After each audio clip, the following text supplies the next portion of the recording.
You know, I can't believe it all comes down to this, the elevator pitch. I mean, 2 years of hard work, blood, sweat, and tears, who would have thought?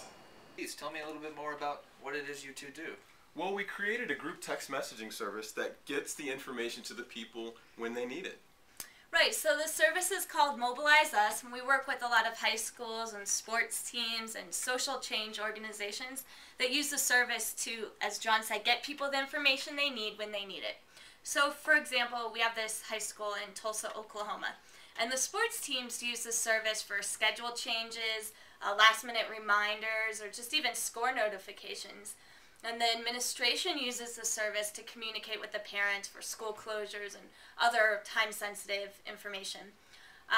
But my favorite was when the student council went to Washington, D.C. Oh, I remember that. Yeah, they were using the service exclusively as their only form of communication because no one had internet access there. So we get messages like, bus is leaving in 5 minutes, get out here now, or one time one of the kids lost their wallet and they sent out a message to notify everybody that the wallet had been secured and to go back to the hotel. So that's... So how do you make money then? Well, that's a good question. We have two types of service.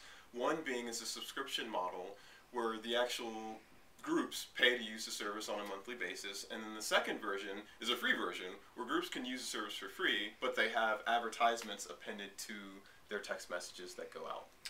Well, that sounds great, and you're more than welcome to apply for our program, but to be honest, you're not the type of company we normally look to fund. Well, what kinds of companies do you guys fund? Well, our focus is on companies that have the potential to scale.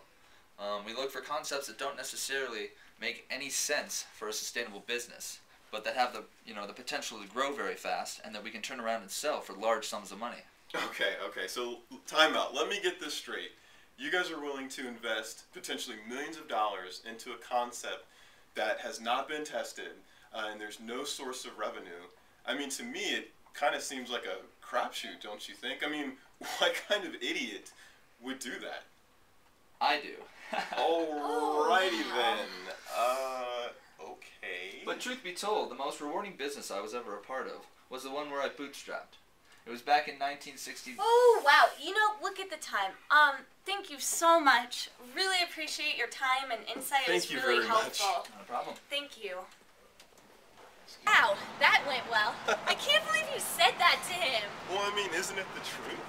Yeah, it is the truth. And you know what? I'm glad the way things went down because now I know we're better than all that BS.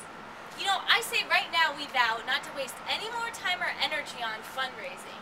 Yeah, well, it's obvious. Our service provides value because our partners are paying for it. You know, there's no reason we can't bootstrap this. We can grow from our own revenue.